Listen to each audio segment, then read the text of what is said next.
हाय मु आज बनई साबुदानार खिचड़ी या केमती बनई चलते देखा। ये गोटे पात्र दे साबुदाना नहीं जाइए 2 घंटा पानी में बतुरे रखीदेली। बतुरी गलापर या भल भाव छाणिकी गोटे जगार रखीदे।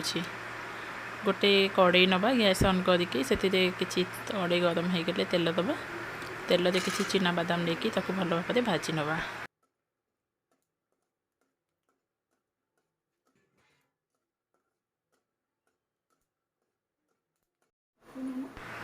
चिना बादाम ये भाजी जाइए काढ़ी दूसरी गोटे पात्र में या काढ़ी देकी से जो तेल बड़का हो से तेल में मुझे किसी सोरिष जीरा जीरा सोरिष भल भाव फुटीगले मुझे दूसरी कंचा लंका भाजी हो भाजी हो गलापर मुझे देवी पियाज पियाजटा को भाजवा पियाजटा को भल भाव भाजवा पियाजटा लाल हो गलापर से देवी टमाटो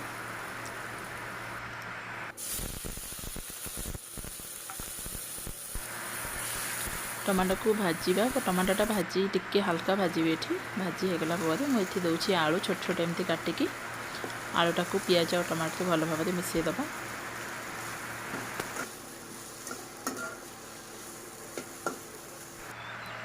आलू को मिसई देलापर मुझे किसी दूसरी धनिया गुंड लुण आलू को भल भाव मिसईदबा। मिसई देकी आलू को गोड़े छाड़दबा किसी समय पाई।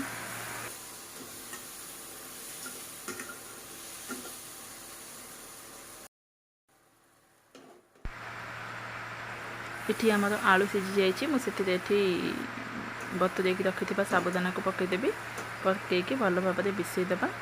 मिसईकी से किसी गरम मसला और चाट मसला देकर गोलैदबा गोलैकी घोड़ेकी किसी समय पाई छाड़दबा।